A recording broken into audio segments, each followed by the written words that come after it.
there isn't as much personal exploration about like what truly interests you and what is going to eventually make your work different from everybody else's work. There's this sort of homogenizing force that social media has that makes people sort of want to just see something and replicate it and not necessarily explore what about that maybe they like and what makes it relevant to them and to their life, and then push that further into new territory.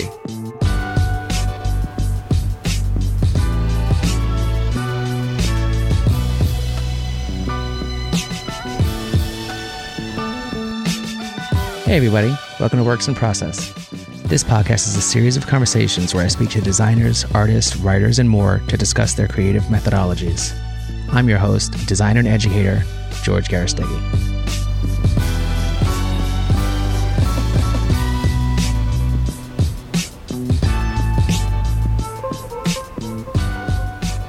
Today I talk to designer and letterer Nick Misani. Nick's design resume ranges from decorative book covers to logos, and most recently his fake mosaic type series called Fauxsacis. I learned more how we started Fauxsacis and why personal exploration and observations are the key to finding your creative voice. So let's get into our conversation. Hey Nick, thanks for making the time to meet up with me during your busy schedule, and welcome to the Works in Process podcast. My pleasure, George. Thanks for having me. So I like to start every conversation with some fun icebreaker. Okay. And so this is the first time I'm meeting you. I'd like to get a little more comfortable, and then we can kind of start getting to the conversation. You ready? Yeah, let's do it. So my first set of icebreakers is just this or that questions. Toaster or bagel? Bagel. I mean, these are like really heavy hitting. Okay, questions. yeah. Beatles or the Rolling Stones? I'm going to say Beatles. Art Deco or decorative arts? Oh my God. Well, Art Deco is a decorative art, or I'm going to say decorative art because that sort of includes Art Deco, and I'm not limited to that. So that's kind of like asking the genie for more wishes, I think, but I'm going to go with that. Okay, cool. Paper or digital? I mean, realistically, I'll probably have to say digital, even though I would love to be able to just say paper. New York or Milan? Currently New York, but who knows one day. Ligatures or flourishes? Oh my God, you're good at this. I'm going to say ligatures because they take a little bit more work. Okay. The interconnectivity, nice. Yeah. And this one I probably know the answer to, but books or movies? Books. Yeah. Yeah, for sure. So awesome. And now kind of a quick word association. Sure. So first thing that comes to your mind when I say these words. Okay. Right? Okay. Try not to think too much, All right. but creativity. Well, I guess this, like being stifled and not knowing. Design. Typography. Art. Painting. Business. Meetings. Yeah, those kind of suck. Yeah, they sure do. Failure. I guess difficulty and like struggle. Clients. Emails. Mistakes. I'm gonna be cheesy and I'd say opportunities, but Tools. Computer. Skills. I guess just schooling and training is what comes to mind. Opportunity. I guess New York and being here. Future. Uncertainty. Risk. Change. And last but not least, process. Iteration. Cool. Was that tough? Yeah, that is tough. Yeah, it is a little bit tough. I know. I get stuck with it too. So if I had to do it, I would still be thinking about answers. I mean, because obviously, like sometimes you just want to say like something totally random, like cricket or whatever. But if that's what came to your mind, I that mean, would be amazing. If cricket, came I do want to to sound like just a little bit like I know what I'm talking about, just a tiny bit. That's it, right? Cool. Thank you. So we definitely can find you all over the internet, right? We can find you on Facebook. You can find you definitely on Instagram. We can find you. I mean, I even found you on the Weather Channel. Oh, right? yeah, that's right. I found, so just searching Nick Misani on the internet can get to a lot of different things. But I think there are a lot of people who probably still don't know you. So Yeah, I'm sure. only a couple. Well, but for those few more than couple, that. I kind of call this section like an origin story. Can Okay. you kind of bring us up to date from your schooling and your jobs and everything? Yeah. So I was born in Milan, in Italy, by a family of jewelry designers. My father, especially, was he started a jewelry design company called Misani Gioielli, and my mother is American, and she moved to the States right after college. She was a studio art major, also specializing in jewelry, and began working for my father. Eventually married him, moved to Italy, and had me. I went to school. My first formal training was in high school. I went to an architecture and industrial design specific high school, which is not uncommon in Italy. High schools are generally specialized. So after that, I decided to switch gears completely, mostly because I came from a family of designers, so the idea of going into design wasn't as exciting. No? So I decided to pursue classical music and eventually went to college for that. I moved to the States, to upstate New York, to study classical music and, as it happens, East Asian studies as well at Skidmore College in Saratoga Springs. And East Asian studies was because I had lived in Japan for a little while I was in high school. So after that, I wasn't really psyched by the prospects, by my professional prospects as a kind of mediocre classical musician right after college. So I decided to make a switch and re-explore design as a professional sort of possibility, but a slightly different type of design than what my family had been doing in the 70s and 80s. So I applied to 4 different graduate programs in graphic design. And because I had absolutely no experience or portfolio to speak of, I only got accepted to one, which was enough because I went to that one, and that ended up being Pratt here in the city. So that's what prompted my move down to New York City from Saratoga Springs, and eventually what got me started on this path. Cool. So moving from upstate to New York, right, and having more classical music background, but what made you go? Why graphic design? Yeah, and why not, out of all the other anything designs? else? Yeah, why graphic design?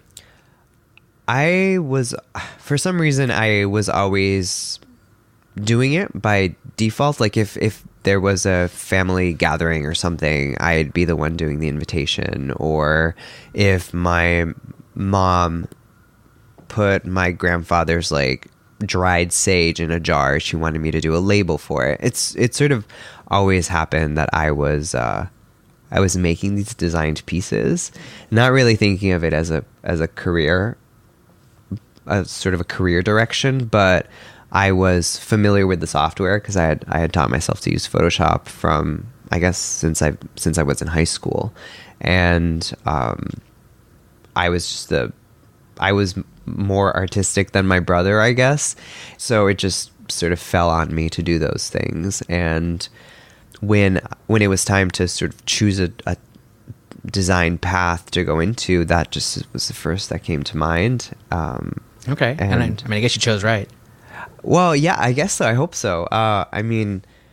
Obviously there's a normal kind of doubts about am I doing the right thing, or is there something else out there? But more or less, I'm pretty happy where I am doing what I'm doing. And I think the more than the choice to go into design, what was most transformative was the variation within the design field, and how from Pratt, which taught me absolutely nothing about historical typography and lettering, I ended up working for Luis, which was the actual sort of milestone moment for me as far as putting me on the path I am now and kind of getting me interested in the things I'm currently interested in.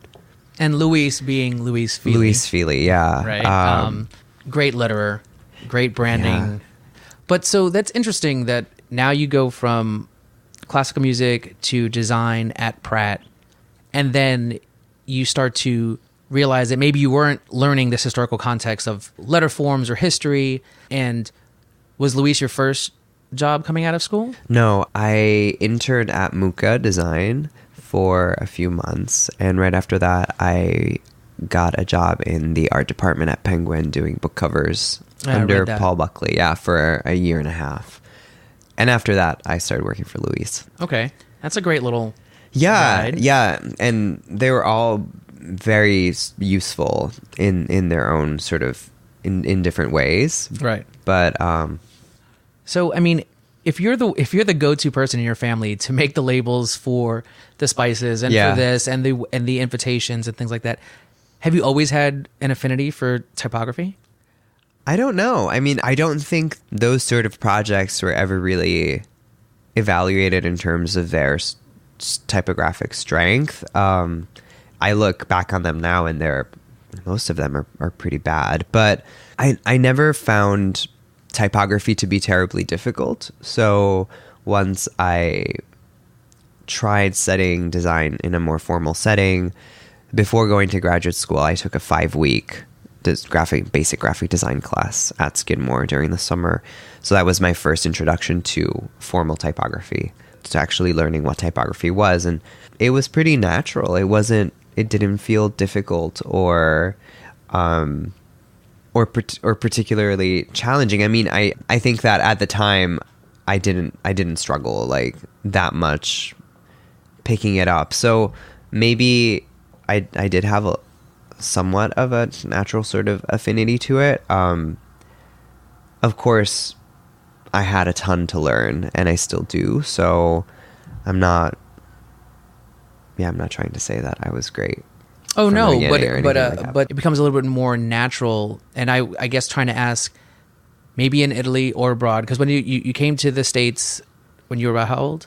I was 19. So I mean that's your beginning of your life in a different country, and seeing how all of those historical references of typography is just I visited Europe, and to see some of these storefronts and just the naturalistic storefronts there, it's beautiful. Yeah, it's such a good point, because I never thought of my upbringing as having helped me in any way, really.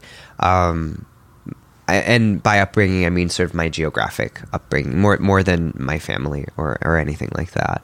Until Luis sort of pointed it out, that I grew up in a place where great typography is everywhere. So maybe some part of me, even though I didn't really know what typography was still kind of absorbing that, or in some way or another, it's still part of my makeup just by being European. Right. And I think just being able to see good stuff, and you take in that, and to know what quality, type in a different setting. And I think that's what's, it's just different from America is, we have the slabs, we have this, it's a little more heavy and chunky versus a little bit more fluid, a little more thinner and lighter, it seems to be European, just from my experience. It took a little bit of time to recognize that. And I bet. And just to know, there were signs in my own town that I had never really even noticed until I started working for Luis, and she was publishing these books about signs, and seeing this signage that I had just glazed over my entire life within sort of the framework of working for Luis, and understand and seeing it through her eyes, and filtered through her passion and her knowledge, is what really made it come alive for me, more than an entire sort of youth of living around it and not even really seeing it. Right. I guess you need that external thing to kind of put it all into context and make it make sense to you. Yeah, right? for sure. You could definitely see that there's definitely that sensitivity now, and I guess having that help from Luis to kind of clarify some of the things, right? And our jobs are always ways of us learning all the time and learning how to see. I think sometimes picking up the nuances that we're sometimes not attuned to anymore. I mean, living in New York, there's so many things around here that we easily don't really pay attention to. So I totally understand that idea of I've been seeing these signs forever and don't really understand it until somebody else points it out. Yeah. And speaking of Art Deco, I mean, New York has amazing like Art Deco stuff. And I don't know how many people realize that live here, that, you know, you could just walk down, I think anywhere around like the Empire State Building, there's like, or Grand Central, there's these like really amazing Art Deco doors that I was so surprised when I just stumbled upon them, and it's all sort of right here. Right. Is that one of the reasons why the style that we're going to be talking about with your fake mosaics lends itself to that aesthetic? You mean that a lot of them tend to have sort of an Art Deco flair, or? I think so. I think that, you know, during your time at Luis, and then you're understanding how to start seeing your own neighborhood and where you come from in Europe, and then you're noticing a lot of these things, and typography, just being able to see things becomes a little bit more natural. Sure. Now you're working with somebody who deals with that type of typography to the nuance and understands the little things. And, you know, we talked about the ligatures and the flourishes and all these things that make type a little bit more exciting. And, you know, if we look at Luis Fili's work and even your work, it's an intricate way of exploring the letter form. And then you start doing a project which is about fake mosaics. Yeah. Because Luis takes photos of stuff in Europe, right? You're working on books with her, and you're just noticing these things. But when did you first start a fake mosaic? Well, so the first one I've started 100% on my own because I thought it would be cool, or a cool Instagram post, I suppose, was in September of, I guess 2 years ago at this point, of 2016, when Typism, this large collective of typographers and letterers, posted a call for entries called Letter Where You Live. So each participant was supposed to make a letter, a composition in whatever style about the place where they live. So that's when I did that Kips Bay piece. So that was the first time I tried to take all of the information I had sort of gathered from observing mosaics closely, working for Luis, and make it into something that was completely original, but looked real. Prior to that, there had been a couple projects with Luis where she was trying to pitch mosaic illustrations for logos or for other client pieces that I had to help her mock up. So this technique is something that started even before I launched the series, or before I experimented with actually a complete piece that was sort of photorealistic or realistic enough to sort of look like it could have just been a photograph. And the technique has evolved a lot since. I mean, Luis's studio has created a pretty well-known mosaic poster. She did one for SVA that says like, it's never too late to go where you're going, something along those lines. That was inspired by New York City subway style mosaic, and that was done a few generations of Luis Fili Ltd employees before me, and there was never that sort of passing on of the technique. And since then, Luis's studio has created other mosaic style pieces, but every designer who's worked with her has had to kind of backwards engineer that technique and sort of figure it out on their own. She's never given out the secret. Well, the people who were actually doing the nitty gritty, like digital work to put them together, they weren't being secretive. They just they eventually left the studio, and the projects were far enough apart where there was really no overlap. So my own interpretation of the technique and my own spin on it was really came from my strong interest in decorative art and in mosaics as an art form that I've had for forever, but was informed especially by working on these books and observing real mosaics so much. So let's go back, right? So yeah. you had to do typism and their Letter Where You Live, it was called. Letter Where You Live. So you live in Kips Bay, New York. Yep. But out of all the different types of styles you can do, you decide to do a mosaic. A floor mosaic. Yeah. I don't know. I don't know why. I suppose it's just because I don't know why. I think because working for Luis, mosaics were like run of the mill. Like I would see them like every day walking into the studio. There would be a printout of that SVA poster like right by the door. So I would walk past it every single day. It just seemed like another possible way of showcasing a location and thinking about just sort of what it means to be in a place and to live in a place. And I'm sort of thinking about it from now. I wasn't that intentional as I was doing it, but I think that as I was pondering the idea of being in a place and living in a place, the first thing that came to mind was the fact that on Instagram, people tend to just photograph their feet to kind of like mark that they've been somewhere and kind of state their presence in a specific location. So the leap to making that the canvas for a piece that was going to be on the floor wasn't a huge one. And when thinking about creating typography on floors, mosaic was just the first thing that came to mind because I was in the middle of like Luis land at that point. So that was just traditional and European and decorative and all of that. Yeah, and I mean, when you look at it, it's a perfectly photorealistic version of an image of something on the floor. And when I look at it, as a designer, I want to dissect it. Sure. And I want to know how it's actually done. What goes into a piece like that? Sure. So it's, as you can imagine, it's a multi-step process, but it's not really as complicated. There aren't really any sort of tricks to it.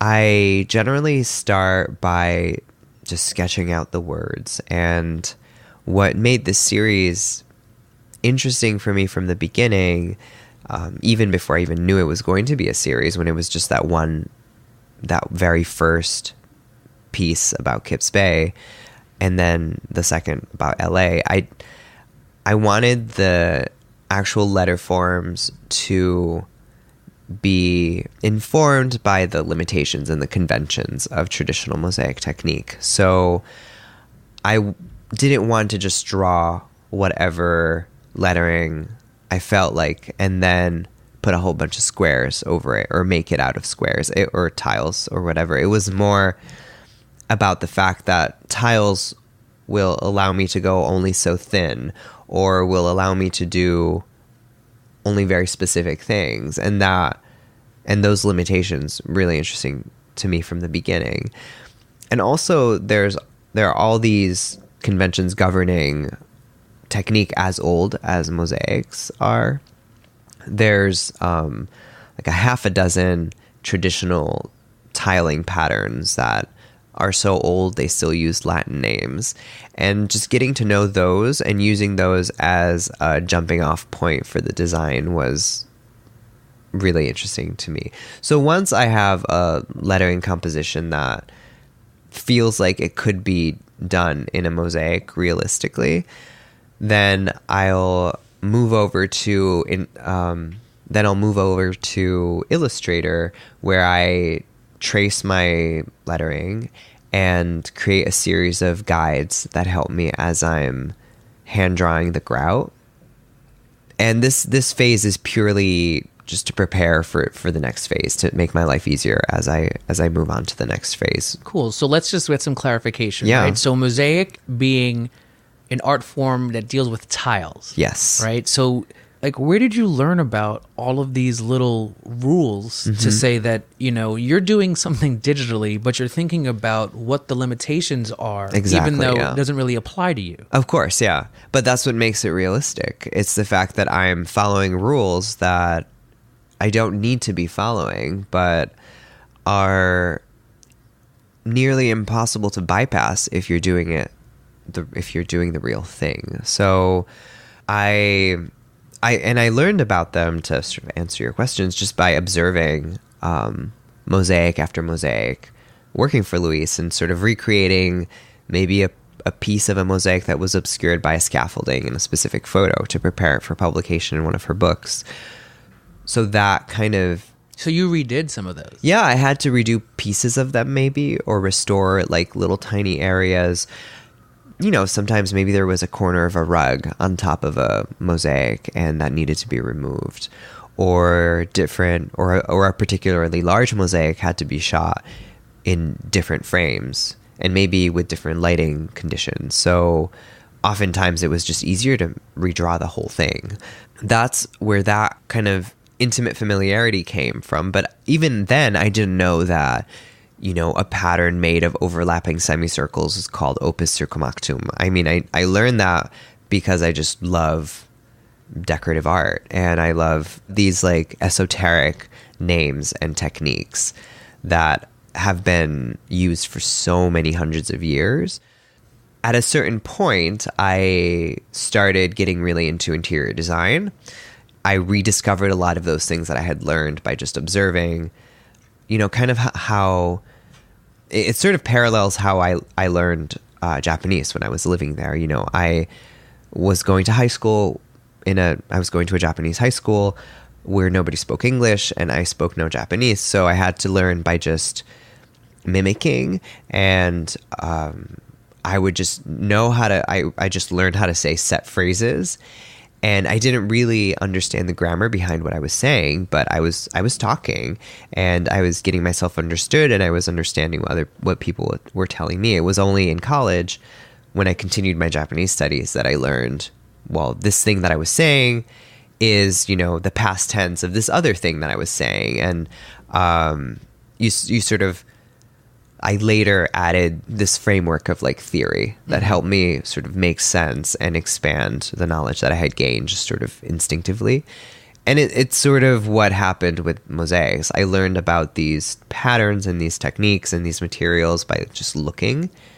And it was only after, when I was kind of researching, because I thought maybe I wanted to be an interior designer because I was sort of sick of graphic design for a while, that I was like, oh, this particular pattern is called this, and it was used because of this, and it all kind of came together when I did this series, because I had the theory and I had the practice a little bit. So the immersion kind of helps you get there because you get interested enough in what you're doing, and I can kind of equate it to like learning Photoshop.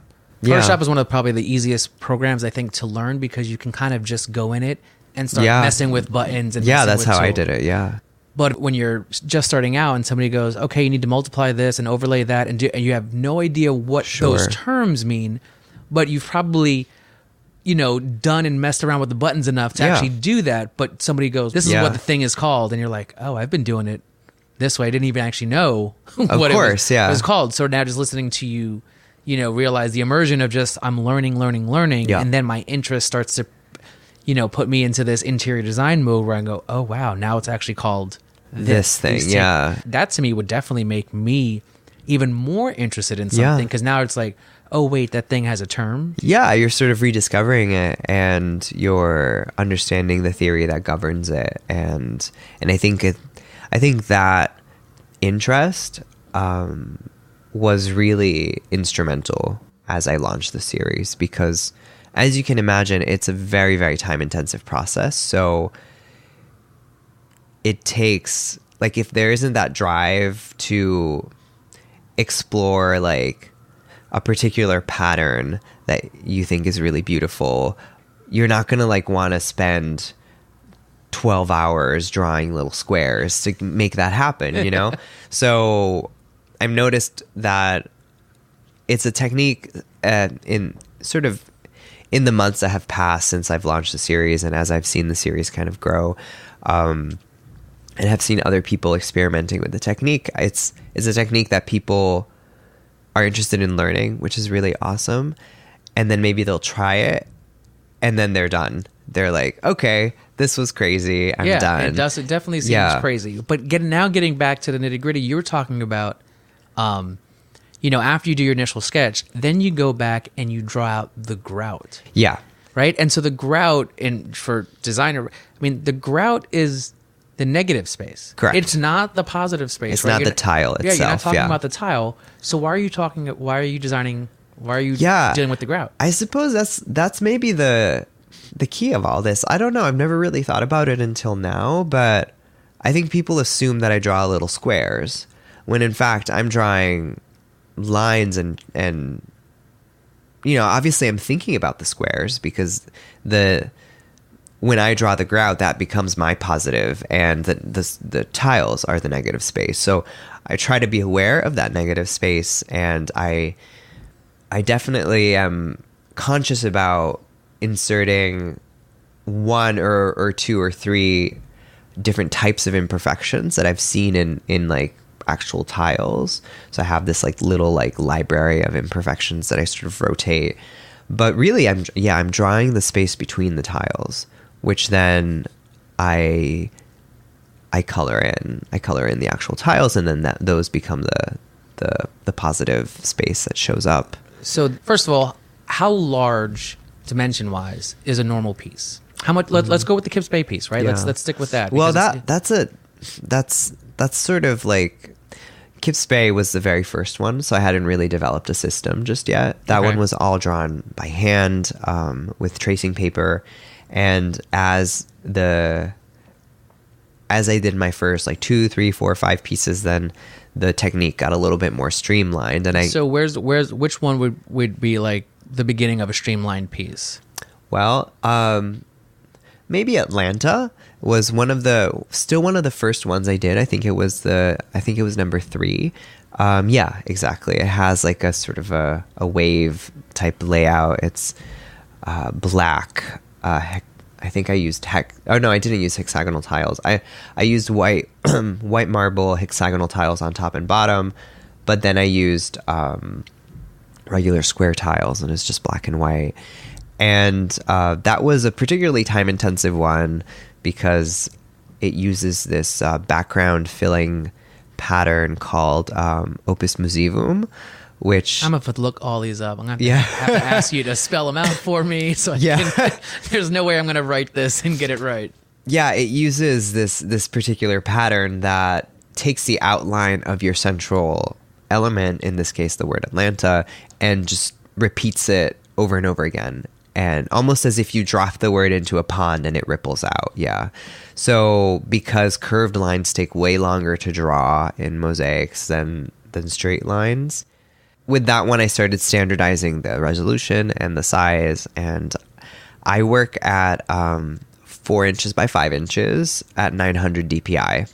So yeah, I don't know why I chose those. I mean, I know why I chose the 4x5 because that's the proportion Instagram uses for portraits. Okay.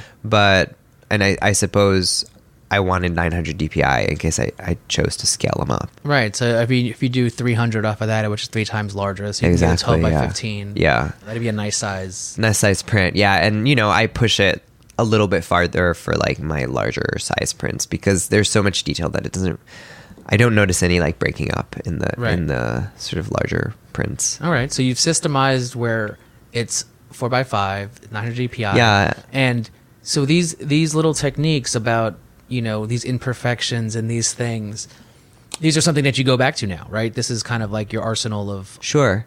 Yeah, because the more you do something, the more you sort of develop a toolkit. And and standardizing has helped not only so the output is consistent, but also so my brush that I use to draw the grout doesn't have to change size. Like I always know that at that resolution, it can be a specific size. So... that has been standardized. Even the color I use to draw in the grout is always the same, even though I then sort of modify it slightly in Photoshop at the end of the process, but everything pretty much stays the same. There's already enough to think about with drawing like 10,000 tiles. So right. Well, 10,000 tiles, that's no small feat. Yeah. But being that small, kind of, let's say 4x5, is it something that you focus on the computer with, or is it something you're using a tablet anything like that Yeah. to do that, and then refining at the end in Photoshop, or is it kind of desktop or tablet? What do you? I use an iPad Pro for the grouting phase of it. Really? So I can zoom in easily and just draw. Yeah. So I use an iPad Pro with an Apple Pencil, and then I move on to Photoshop when it's time to actually color in the tiles. Do you love that Apple Pencil? I do. Yeah, I do like it a lot. Yeah, I have a friend who does a lot of type stuff as Yeah. well, and he just does everything. All his main sketches are on the iPad. Yeah, and my first Fauxsacis was done by hand. The grouting was done with tracing paper and a very thin pen, but the iPad has really streamlined the process for me. So on the iPad Pro, do you have these little, what is it? Brushes like or brushes something? or something like that? No, Or is it just you? It's just me. It's just an It's just me. Like, I just use a single brush, a regular round hard brush, and I just draw it. You know, bear in mind that I have a guide in the background that I'm using that has my lettering on it, and where I've established sort of the width of my rows of tiles, and then I sort of, from there it's just all just a brush. Yeah. Right. So main stuff is all an iPad Pro, and then Photoshop on the desktop is probably where you do all your coloring. Correct. Wow. And if you notice the color of some of these tiles, they're not just, your blacks are not just solid black. Yeah. Yeah. Because I mean, tiles are generally made of porcelain or clay or more frequently stone, and it's really difficult to get consistent color when you're working with stone.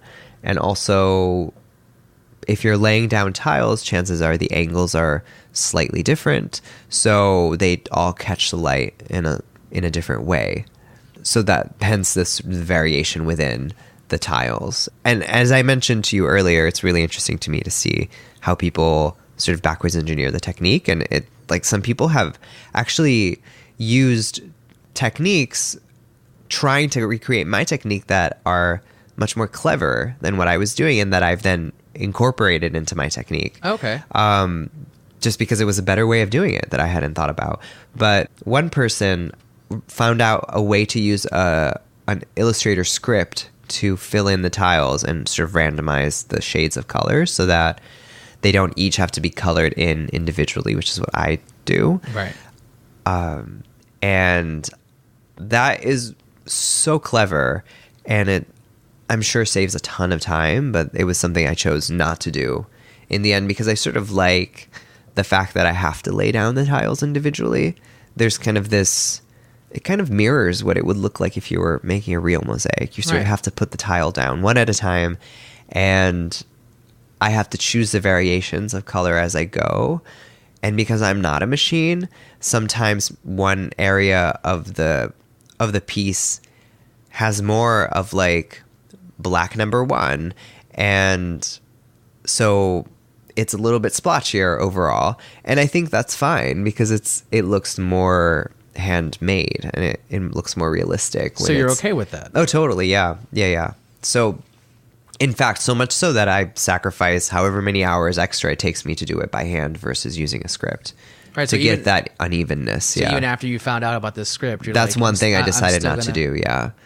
So laying down all this tile, even though it's not physical, yeah, right, it's still plotting the paintbrush or the paint bucket and click. That's exactly what it is. Yeah. That's laborious. Where's this patience coming from? I don't know. I mean, I don't actually think of myself as a particularly patient person. I think, and even as I'm working, or as I was working on these, I was trying to blast through it because I was already thinking about the next one. And that production phase just was taking so long. But I think once you get into it, it's a pretty meditative activity. It's kind of like knitting, or, you can do it while you're watching something on TV, documentary or something. It's and thanks to the iPad Pro especially, it's an activity that can travel fairly easily. So you can paint then on your iPad. My little setup was that I would be sitting on the couch with my iPad, but I'm using this app called Astropad. I don't know if you're familiar with it, but it basically turns your iPad into sort of like a Wacom tablet. So you basically see your screen on your iPad. Oh, I've heard of. So I can, I can communicate with my computer without, wirelessly through the Wi-Fi. So I'm still using Photoshop on my computer, but I'm sitting on my couch doing it and just like doing it on my iPad. Oh, then that sounds very therapeutic. Actually. Yeah, it's pretty nice. You can still watch TV or pet your dog or whatever and still be doing this. But it's interesting how the process or my attitude towards the process can change when it's not a personal series anymore and it's like a magazine cover that I have to do by a specific time and where other people's vision is also involved. And that kind of changes the relationship towards this very sort of meticulous, time-intensive task when it's not just about you, Right. So this series, which started, like you said, I think you said about 2 years ago?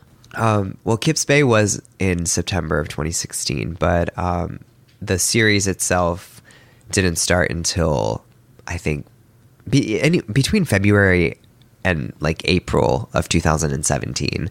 So I don't quite remember, but the series is less than a year old at this point. It's probably 10 months old or 9 months old.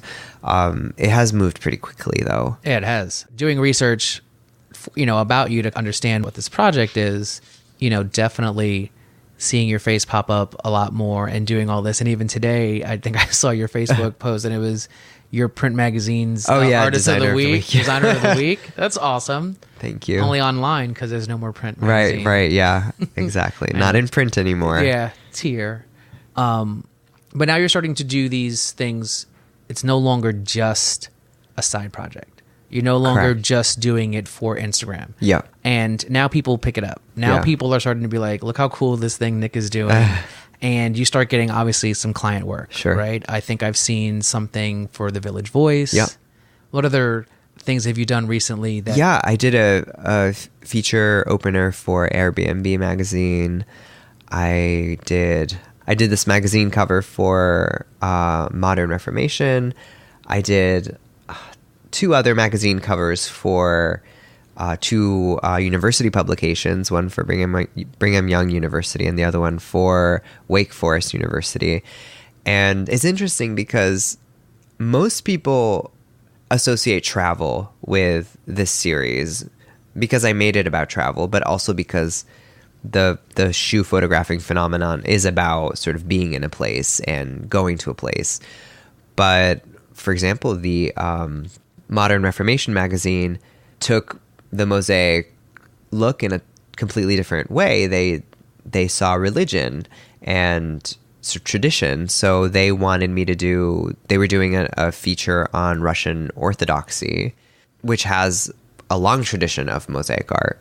So they wanted me to use that as a jumping off point, which was a really interesting way to see it that I had never seen it. Was there type in that one still? Yeah, it was all type based. Okay. Yeah, I haven't done a Fauxsacis that didn't have type as like the central element. Okay. Yeah, I was just going to say that because I know I think I've seen one that had, I think it was inspired by Muslim. Yeah. That one had type also though. Yeah. Right? That was gorgeous. With Thank you. The motifs of. Yeah, that one was a collaboration with this jewelry designer in, I think she's in maybe one of the Carolinas, either North or South. And she had, her name is Mariha, and she had just come back or was about to go to Turkey, to Izmir, to do volunteer work for Syrian refugees, to help Syrian refugees. And we decided to make that piece together to help her raise money for them. So she really, obviously, aside from helping with the Arabic, which I don't speak, we also worked out this like background pattern together, and she helped me with the calligraphy. That one's gorgeous. The Arabic colors letter form. are amazing. And we wanted to use Turkish and Arabic colors that were inspired by their own tile tradition and mosaic tradition. So now you have all of this Instagram notoriety, and what are other types of things are you trying to move this Fauxsacis into? Yeah, so most recently, there have been a few clients who wanted me to move the sort of Fauxsacis outside of Instagram and into the real world, which is really interesting to me. So one of them wanted me to design an actual mosaic, which was a lot of fun. They assumed I was just able to just make a mosaic, and which happens quite a lot. Like, I do get a lot of requests to make real mosaics, which I don't know how to do. So I have to explain that I can design them, but then I need to partner with a local sort of mosaic artist to actually make it happen.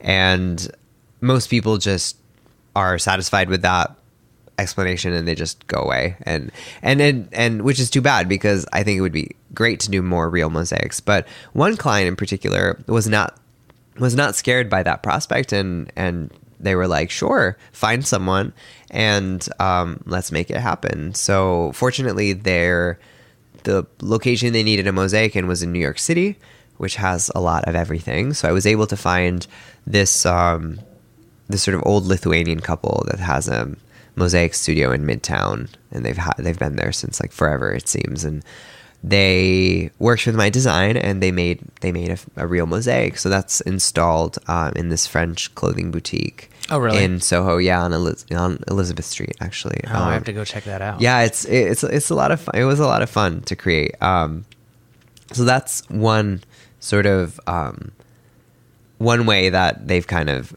come outside of Instagram and gone into the real world. Even though obviously that boutique wanted to create an Instagram moment for their customers. Like, that's why they have this like mosaic on the floor, so people will photograph it and post it on Instagram. So it all kind of goes back to Instagram anyway. Otherwise, I haven't really been doing very many Fauxsacis in the last few weeks. Okay, so I mean, obviously we're talking to you because of this, the beautiful crafted fake mosaics called Fauxsacis, but you also do type and do ligatures and do book covers, right? So have you been doing some of that lately? Yeah, so I've been preparing for a series of workshops that I'm teaching this year, sort of across the United States. And those have focused on Art Deco specifically, so which is, a really big interest of mine, and it's been a pleasure to be able to dive a little bit deeper into this type style and try to make it attractive to someone who maybe is not a design history sort of buff. It's been a lot of fun. I think there's it's different than a lot of the design I'm seeing on Instagram right now, which tends to be very script driven. So I'm curious to see if I can get people to like Art Deco style typography, and I'm curious to see what people can do with it. So that's chiefly what I've been focusing on for the last few weeks. But of course, the reality is that there are some projects that are just, like I'm working on a website for a client that I've had for years. Regular design stuff that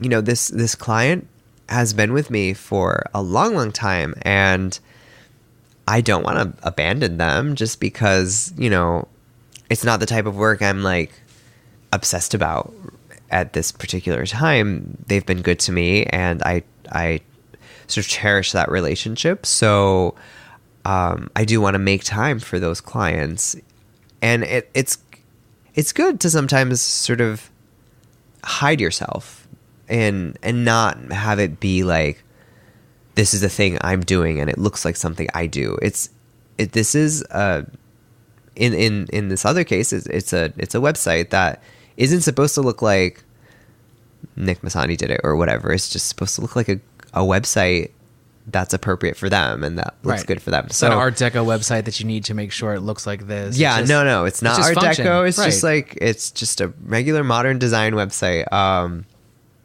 And sometimes you sort of have to, and maybe it's not a bad idea to do those things every once in a while. So that's also something I'm working on currently. Take a little bit of space. Yeah. Get your head out of, doing one thing. Right. And maybe if it's too monotonous, you don't start to like it or enjoy it anymore. No, totally. Yeah. What weakness do you think you have that you're trying to turn into a strength? Well, I'm very sort of restless about things. I'm thinking a lot about where I am and where the current, where my current trajectory is taking me, and what if I should be doing something to change that or to take control of that. And this restlessness often translates into sort of overthinking and anxiety about jobs and all of that, which is obviously not good, but it also gives me sort of a level of awareness, which I think is helpful. So I'm just trying to focus on the good parts of this character trait that I can obviously do nothing about, and bring those out and kind of nurture the sort of the good aspects of it, and try to keep the kind of nervousness that comes with it under control. Okay.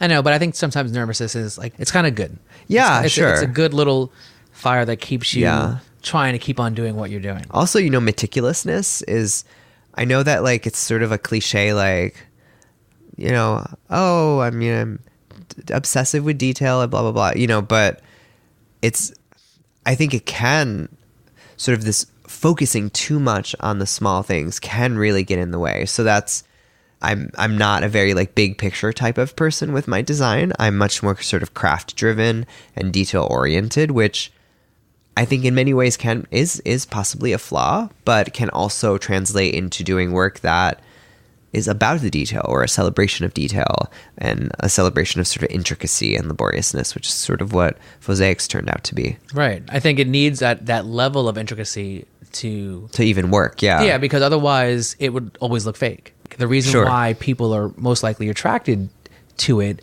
is because of how intricate it looks, and to know that someone actually sat draw there that. Yeah. and colored in every single tile. It is one of those like double-edged swords, right? Yeah, like you of need it for course. certain things, but then it can overtake it because you're focusing on a little thing and not understanding everything else. Yeah, and you get lost like choosing a tiny little detail when you should be like finishing the thing, and it's overdue, and like you get stressed out. Yeah.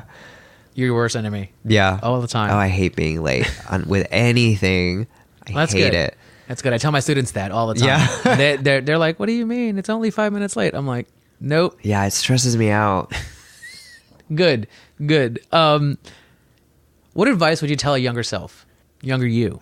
How young? Because if we're talking like 10, I would say like get more serious about studying an instrument.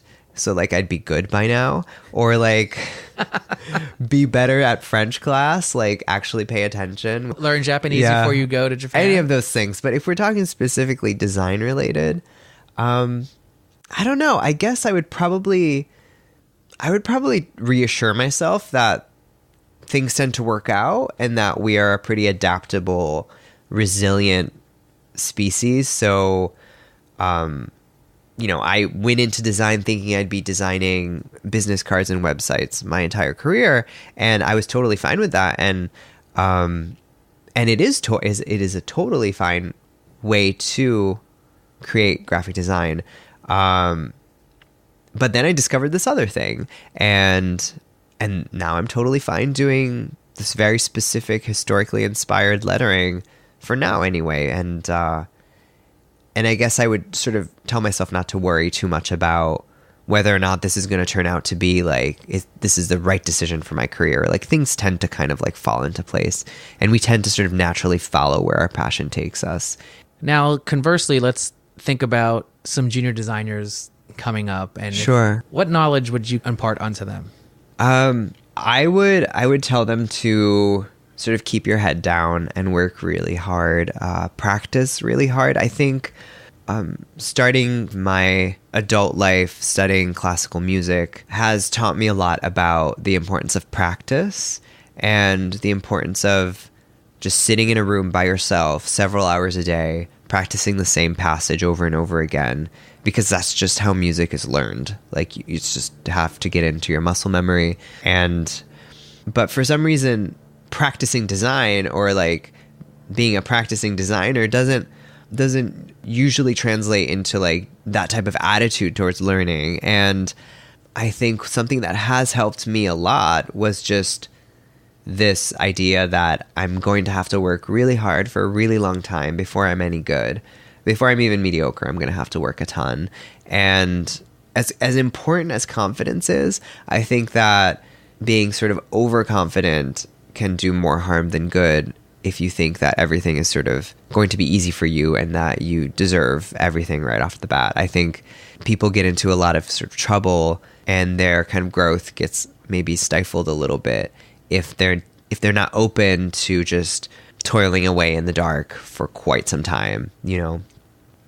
And I think the internet and social media have created this myth of sort of celebrity at such a young age, which has helped a lot of us like make a living, but not that I consider myself that, obviously, but has helped a lot of people make a living with the internet.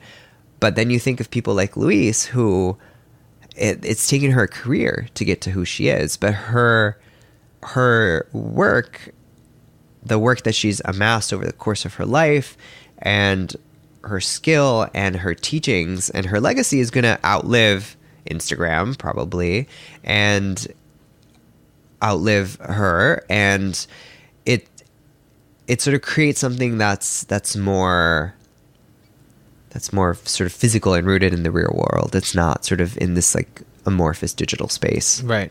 And I guess that leads into one of my next questions is, talking about the young crop of designers, like what weaknesses or strengths do you see coming out of young designers today? Well, I think people are just getting amazingly good at an amazingly young age. It's pretty crazy. I see people who do really great lettering and maybe they're just like in their early 20s or younger. I just had coffee with a designer in Milan while I was there a couple weeks ago, and when he told me his age, I was like, how are you still a teenager? He's 19 and he has over 50,000 Instagram followers and is, quite an accomplished letterer. Wow. At 19, I hadn't even, I was just moving to the States to go to college. I didn't even know what major I wanted to do, let alone be like accomplished in a specific, in a specific field already. Right, things are different. It's amazing. But at the same time, I think there's also a lot of like, and I'm not saying that this is his case. So Mark, if you're listening, you're amazing. But a lot of people are eager to try out different, they're eager to try out different styles, like almost as if they're sort of trying an outfit, as they develop their own voice, which is terribly important and I think should be done. But at the same time, there isn't as much personal exploration about like what truly interests you, and what is going to eventually make your work different from everybody else's work. There's this sort of homogenizing force that social media has that makes people sort of want to just see something and replicate it and not necessarily explore what about that maybe they like and what makes it relevant to them and to their life, and then push that further into new territory. Right. So you're just kind of spewing out and regurgitating the same exact thing all the time. And then because there's that instant sort of validation also, like of posting it. And right. I definitely think that would be a great way for new crop of designers to push these ideas that are happening currently and move them forward. So it's not just stagnating into, well, everybody's seeing this, let's all do the same thing. And that's good. I'm going to impart that to my students and tell them to do more research on their stuff. As we come to a close, I just want to ask one last question. So what does the future hold for Nick? For me? Well, I'm thinking a lot about that, obviously. Like I said, I tend to like get restless and think a lot about the future. I'm finding myself interested in kind of what's next after Fauxsacis and after sort of where am I now as a designer after this has happened to me. and has provided me with a whole bunch of different experiences. I had the chance to be on sort of podcasts like this one and travel to give talks around the world, which has been sort of surreal. And so thinking about kind of what's next, do I want more of this? Did I enjoy it enough that like I want to keep this going and do more public speaking and have more of this kind of trajectory that I, for the longest time, thought was what I should be hoping for as a designer in 2018?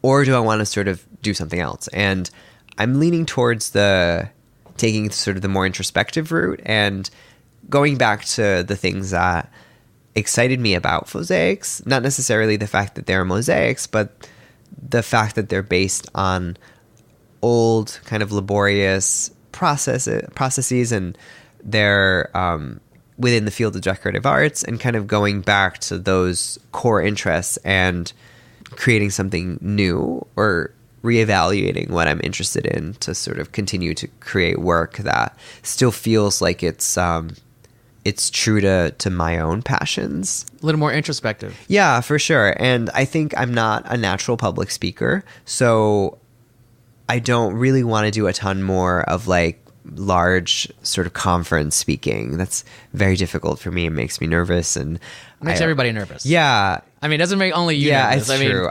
Some people are a lot better at faking it. Yeah, I suppose you're right. Yeah. I hate the feeling of imagining that people think that I'm wasting their time or something like that by just sort of sitting in the audience while I'm sort of going on. And it's not an experience that I don't get as much of the thrill when it's done, or I am super grateful for the fact that people are interested enough to invite me.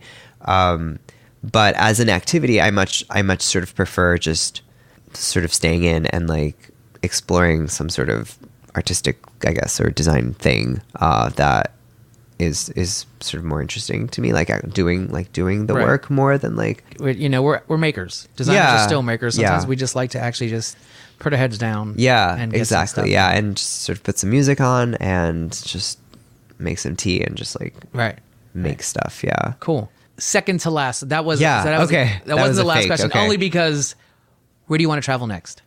Oh, what a good question. Where do I want to travel? Well, I will be traveling next to Austin, Texas. This is my first stop in the Art Deco lettering workshop tour. And I am excited about visiting Austin. I've never been to Texas. But as far as if I could pick like any place in the world, there's a possibility I might be moving to London next year. So I'm really excited by the thought of trying to live in Europe again. The idea of sort of re-exploring Europe and my kind of upbringing as an adult sounds really interesting, because I didn't get to do a ton of traveling around Europe when I was when I was a child and when I was in high school. So I'm looking forward to that. Sweet. Well, that is it. Nick, thank you so much for being on the Works in Process podcast. Yeah, thank you for having me. This was awesome. I really, really enjoyed kind of really getting to the nitty gritty of some of the pieces and learning honestly about designing around the negative space versus the positive, because I thought that was a really interesting take, because we're so focused on the words, not the space around the words. And I really enjoyed hearing some of that stuff, and I'm going to impart some of this nice wisdom to my students. Excellent. so they can learn to kind of just, what everything we do is rooted in history, and to be more observant, because the stuff that we don't even know is going to be interesting to us is kind of always around and us. Also the answers are there. I mean, like, there's this great, like, history is this awesome self-curating sort of resource of the life's work of so many talented individuals. Like, we only get the best of the best remembered in history. So, and that's all like at our fingertips right now. Right. For as much as I've like bashed the internet, like it's all there. Like, I can look up, William Morris, and I see this all these amazing like wallpaper designs that are endlessly inspiring at the touch of a button. Right. Like, it's amazing. Right. I mean, that to me is where the internet shines. Yeah, for sure. Yeah. So once again, thank you. Appreciate your so time much. and all the great stuff in your apartment. I appreciate you, letting us be here and spending time with your dog, Cooper. Yeah. Shout out to Cooper. He's just chilling on his huge bed. But so if you heard little tip taps in the background during the interview, that was Cooper walking around. But thank you once again. Thank you so much for having me. All right, take care. And this is Works in Process.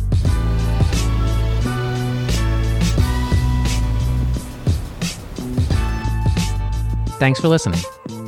Go to the podcast website, wip.show, where you can find the show notes from this episode and find links to any artists, resources, and work that's mentioned in the interview.